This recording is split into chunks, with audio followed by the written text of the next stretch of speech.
is the Cubs POSTCAST, your instant game reaction for the Chicago Cubs. Part of the Locked On Podcast Network. Your team every day. What's up, everybody? Welcome into the Locked On Cubs POSTCAST here on the Locked On Cubs YouTube channel. The Cubs win 9-2 in the series opener against the San Francisco Giants. And today's episode is brought to you by Monarch Money. Take control of your finances with Monarch Money. Use code LOCKEDONMLB at monarchmoney.com for 50% off your first year. We're going to talk about Dansby Swanson. We're going to talk about the big sixth inning, taking advantage of the mistakes that the Giants, a good baseball team, gave you in this one. The Cubs did a really good job of that one. What we saw from the lineup overall, Carson Kelly continues to just rake. Saw a homer from Ian Happ. Lots of good stuff in this game. And Matthew Boyd, on the day we find out that Shota is hitting the 15-day injured list, we'll have to really wait and see what that means. But we see Matthew Boyd come out there, 6 innings pitched, ties a season high with 7 strikeouts as well in this game. So big and great victory for the Cubs against the Giants to start this series off. Look, this is a good team. Again, like this next 6-game stretch is back to the challenging stuff before you play a bunch of weak teams again. So I really loved watching this game today. And that 6th inning was really what you want to see from a good baseball team, is you take advantage of mistakes. But the guy we got to talk about to start the show is going to be our Locked On Player of the Game, and it's going to be Dansby Swanson. This is the Locked On Player of the Game. So Dansby Swanson was incredible in this road trip that the Cubs just had. He's been on a heater since he moved to the 8th spot in the lineup. And then today he comes out there, he goes 3 for 4 with 2 RBIs, no strikeouts. He's moved his batting average from 185 to 232. I mean, he has grown this thing exponentially very quickly. What he's doing has been incredible. The turnaround, I mean, just to go from so cold and so bad and swinging at fastballs up out of the zone that are so bad that his helmet's flying off, to now doing this where he's putting up multiple 2-3 hit games and he's just hitting the ball very well. He's making good contact. His season started off with, a lot of bad luck, I would say, and then it just got bad quickly.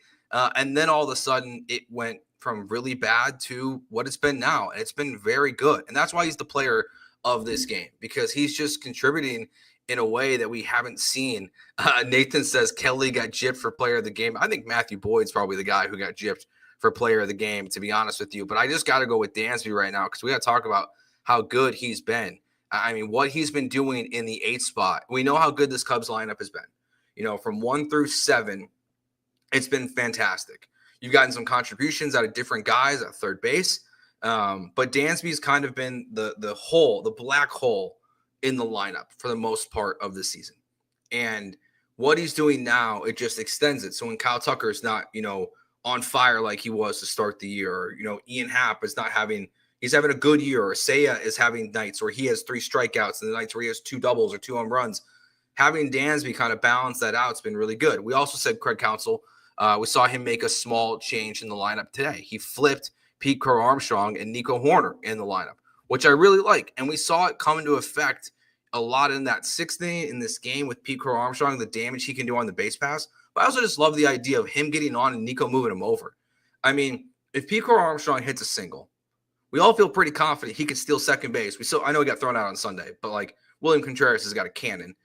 We feel like he can steal second base. And then Nico can bring him home with singles, because that's all that dude does, is hit singles and doubles. For the most part, he can bring Pete Crow-Armstrong home from first to home, second to home very often. So I do like that little switch. I'm curious to see if we'll see that continue as well. But Dansby, again, has just been just a totally different player. I don't know what it is. I don't know if it's a confidence thing. I don't know if it's what Pete Crow-Armstrong talking about, where he said he felt hidden batting 7th in the lineup. I don't know if Dansby's feeling that same way right now, where he just feels like that there's no pressure on him in the 8th spot. Whatever it is, it's worked out. And again, another 3-hit game for him in this one, after having a phenomenal a phenomenal road trip coming into this game. So he just keeps on rolling. But this thing, obviously, it broke wide open there in the 6th inning. I mean, Ian Happ got this thing going after the Dansby double in the bottom of the 3rd with a 2-run homer. We'll get to what happened in the 4th inning here in a second, because that's going to be a big point of today's game. But the bottom of the 6th, is just like the chaos unfolds for the San Francisco Giants. And the Cubs took advantage. Carson Kelly hits the home run. It's 5-2. PCA gets a single. Then there should have been a double play here. We get there. I think this was the second error of the Giants game. So it should have been a double play. All of a sudden, it's second and third with nobody out, with PCA and Nico on second and third. Then Chapman boots the ball. So now you got bases loaded. And then Nicky Lopez walks. So it's 6-2 Cubs. Bases still juiced. No outs. Ian Happ gets a sac fly. So it's 7-2. Kyle Tucker walks again. So they're walking guys. They're committing errors constantly. Seiya gets a 2 RBI double. So it's 9-2 Cubs there. Bush walks. And then Carson Kelly, who started the ending, ends it with an inning double play. So they took advantage of the mistakes, the walks, the errors, and that's what, if you want to be a great baseball team, you have to do. If a team like the Giants, who has the identical record to you, basically, you're both 22-14 now on the season. If they're going to give you opportunities to get free guys on base, whether through walks or errors, you got to take advantage. And that's what the Cubs have done, I think, really well this year, specifically with walks. We've seen a lot of these games where the Cubs have had big days where the Cubs, where they've walked 5, 6, 7, 8 guys, and the Cubs lineup has taken advantage of that. So when you're giving them, free base runners, they're taking advantage at a very high rate, it seems, this season. So, take care of those and do what you can. I've seen a lot of questions so far here about Ian Happ. I haven't seen anything yet at this point about Ian Happ, why he was pulled from the game. I think it was just rest. I don't want to say for sure one way or the other, but they didn't mention it on the broadcast at all, I don't think. So I think it's just rest. So I wouldn't worry too much. I mean, Ian Happ, PCA, and Kyle Tucker have played every game this season, it feels like. I don't know off the top of my head if they've taken a day off at this point, but they're out there all the time. And a little bit more just on Crow-Armstrong, because I think this is a great point by Darren. He says, good teams, good players cause errors by the other team. Yes, but also specifically Crow-Armstrong. I mean, most of these errors are because of him. They're rushing. Chapman is rushing to get PCA out. The shortstop is rushing to get PCA out. And they're just making mistakes. And that's what he can do, with his effort and just how fast he is. He speeds everything up to a different level and can just cause absolute chaos constantly for the other team. So, a great day offensively for the Chicago Cubs. All right, we'll take a break. We'll talk about Matthew Boyd's outing, a couple other notes from this game. We'll take a look at what's coming up for the Cubs. We'll also hit on a little bit now with Shota officially being placed on the 15-day IL, and what we saw from Hollowell again in this game, and Thielbar in the bullpen. So that's all coming up next here on the Locked On Cubs postcast on the Locked On Cubs YouTube channel. If you ever check your bank account, wonder where did all my money go? Between dining out, online shopping, and entertainment, it's easy to lose track. That's where Monarch Money comes in. Your personal CFO, giving you full visibility and control over your finances. Monarch Money isn't just a budgeting app, it's a complete financial command center. You can track all of your accounts, investments, and spending in one place. So you stop just managing your money and start building. Well, think about it. You got it on your phone. You got all these different apps that you're using to track stuff, bills, whatever, in what's coming in, what's going out. You can do all of that in one convenient place with Monarch Money. Take control of your finances with Monarch Money. Use code LOCKEDONMLB at monarchmoney.com for 50% off your first year. That's monarchmoney.com. Code LOCKEDONMLB for half off your first year. Today's show also brought to you by Upwork. Scaling your business requires the right expertise at the right time. With Upwork, you can find specialized freelancers in marketing, development, design, and more. Experts are ready to help you take your business to the next level right now. Upwork gives businesses flexibility by connecting them with top freelance talent across multiple industries, including IT, AI, web development, and marketing. Whether you need extra hands for a project or a long-term partner, Upwork makes hiring simple and affordable. It's fast and easy hiring, so posting a job is free and simple, and within a day, you will get multiple qualified candidates to choose from. Visit Upwork.com right now. Post your job for free. That's UPWORK.com, Upwork.com, to connect with top talent and grow your business today. All right, we're going to start in reverse order here. We're going to start from the back of the bullpen all the way up to the front of it. So we'll start with Hollowell. So Hollowell's the guy that comes up today. 2 innings pitched, 1 hit, 1 strikeout. He has not given up a run in his 3 innings, I believe it is total on the season. So we see him come up. He's the move with Shota going on the 15-day IL. So we will wait and see what the next move is for the Cubs, I think it's very logical. I saw Sam tweet this out. It's very logical to see the Cubs bring up a bullpen arm, use him for the next 4 games, and then when it's time to bring up a starter, you can do that. Or this could be the sign, the indication, as we'll wait and see, that Chris Flexen could just be the guy coming into the rotation while Shota is on hopefully just out for 15 days. And hopefully he'll be back. That puts him, I was looking at that, puts him back for like the Red Series, I think it is. Maybe the last game of the Marlins series, the second Marlins series, but he'll miss the first White Sox series of the season. So he'll miss, a chunk of games here, and obviously this stretch here coming up is not, super easy, but Shota only would have started 1 game. But Hollowell comes in very good in this one. Thielbar is another guy with, talk about the bullpen, revamping itself in a way. And if you think overall feeling better about it, I still think we have questions about, a dirty inning and like who can come in and really get, guys out if there's runners on base. But Thielbar, I think after some early season struggles, seems to have really figured himself out. And he's done it against good teams and bad teams. So I am, he's kind of like, he's getting closer to the circle of trust for me. I'm not one to like welcome in guys to the circle of trust for bullpen pitchers very quickly. And I kick him out very quickly as well, typically. But Thielbar has done, I think, a good job. And then the starting pitcher today, Matthew Boyd, 6 innings pitched. So in the last 4 games, the Cubs have gotten 3 quality starts from 3 different guys. You would have been 4 for 4 if Shota didn't get hurt, probably, in his game, because he went 5 2/3. And Matthew Boyd strikes out a season high, ties a season high 7 strikeouts. So he was very good. And again, with Shota being out, you need Colin Ray, who we'll see tomorrow. You need Ben Brown. You need these guys to step in and just do much better constantly. And that's what we're seeing. The Cubs seem like they penny pinched a little bit in the offseason in terms of starting pitching. But overall, like between, Boyd and Tyon staying here, obviously, and Colin Ray, like they've gotten really strong results from these guys. And Boyd just gives you another, good start today. I've enjoyed seeing him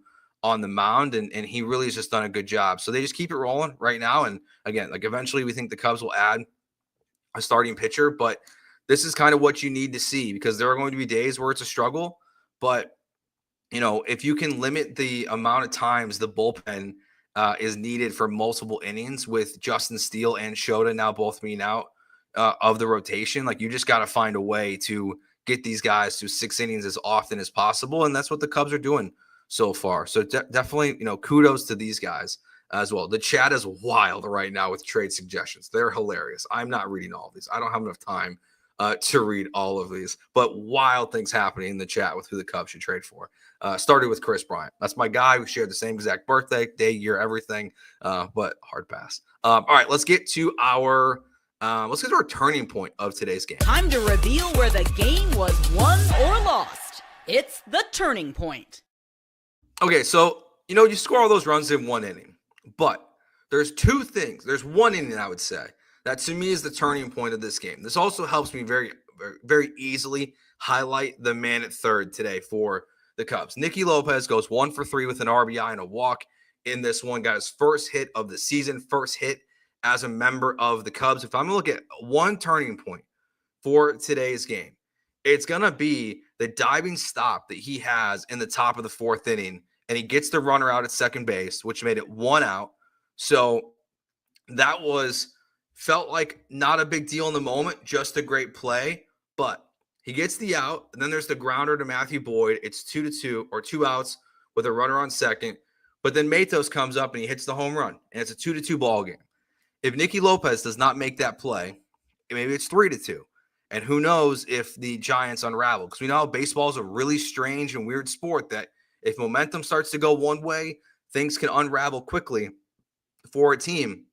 And that play right there seemed to unravel the Giants there. And then, Matthew Boyd, after giving up the 2-run homer, he also comes out there, gets a 3-up and 3-down, where the Cubs were up 4-2 after Dansby Swanson had the 2 RBI single in the bottom of the 4th. So I would say the 4th inning to me is the turning point of today's game. Great play again by Nicky Lopez. I think the third base guys have done a solid job, not a good job or a bad job, but they've been doing okay. Between Birdie and Lopez, they're filling it for now at third base. It's kind of like what some of the guys have done in the rotation, have done a good job, and like where like you want to see the Cubs improve is really at third base, and hopefully Shaw. Nathan asked here in the chat, when do we think Shaw comes back up? I thought it was an interesting, like kind of like anecdote from the broadcast today that the Cubs are looking at pretty much every single at bat from Shaw and what they're seeing from him, and just on a constant basis to see if it's improving where it needs to. So when do I think he comes back up? I mean, if he keeps hitting, probably when one of these guys starts to really struggle. I don't think it's one of those where like if Lopez and Birdie are being serviceable as your 2 third basemen, I don't think they rush it back at this point. But I think we'll see Shaw back pretty good, pretty soon. I think that those guys have been fine. Like they're hitting the ball okay. They're getting guys on base. I mean, Birdie's got hits. Lopez got his first hit again today, and they're playing, quality third base. Like since Workman left, the Cubs the third base has not been the problem that it was when Gage Workman was there, and they were rotating multiple guys. So feels like it's kind of, at least like the panic meter, I would say, has like dropped significantly. You still need to improve it vastly for the Cubs to change things. And I think that really is Shaw coming back. So I feel like, Eric says here June 15th in the chat. I think that's probably a good call. Like the latest, the All-Star break, but I think it will be sooner than that. But as long as they're playing like this, like okay right now, then I don't think the Cubs will rush it. They want to get Shaw and figure out if that leg kick is, going to be an issue for him. But like, think about it. Like, it's a massive leg kick. And like, look what he's barely played in the minors. And like the idea wasn't going to be a struggle at first. I think it's kind of funny. I mean, I know we're not supposed to talk about this guy, but Cam Smith has been on the real struggle bus since the Cubs traded him away because they don't play in the minors. So like, you gotta give these guys time. So I think we'll see Shaw back soon. But at the end of the day, it doesn't really matter right now because the Cubs win 9-2. They just beat the San Francisco Giants. They're doing a great job against the best teams in baseball. That's what's most important, is they have been doing a really, really good job from the very beginning of the season. It was the hardest schedule in baseball, and they started this series off versus the Giants on the right foot. Hopefully they can take at least 2 out of 3. Just keep doing that time and time again. All right, so before we wrap up, if you've missed the last 2 shows, I made this quick announcement here. I'm going to Chicago because I don't live there currently for a conference. So the postcast shows will pause until Sunday. I'll be back Sunday. If you're at the Cubs game on Wednesday against the Giants, I'll be there, section 123. Come find me. I'll be wearing this hat. I'll have these glasses on. I'll have a mustache. You'll be able to find me. So come say hi if you're at the Cubs game on Wednesday. So just normal Matt and Sam shows the rest of the week. They'll have another show coming up here live tonight as well. I know Eric says that they're vetoing. I'm sorry, Eric. I can't do both things at one time. So thanks for watching up with us. Thanks for hanging out with us.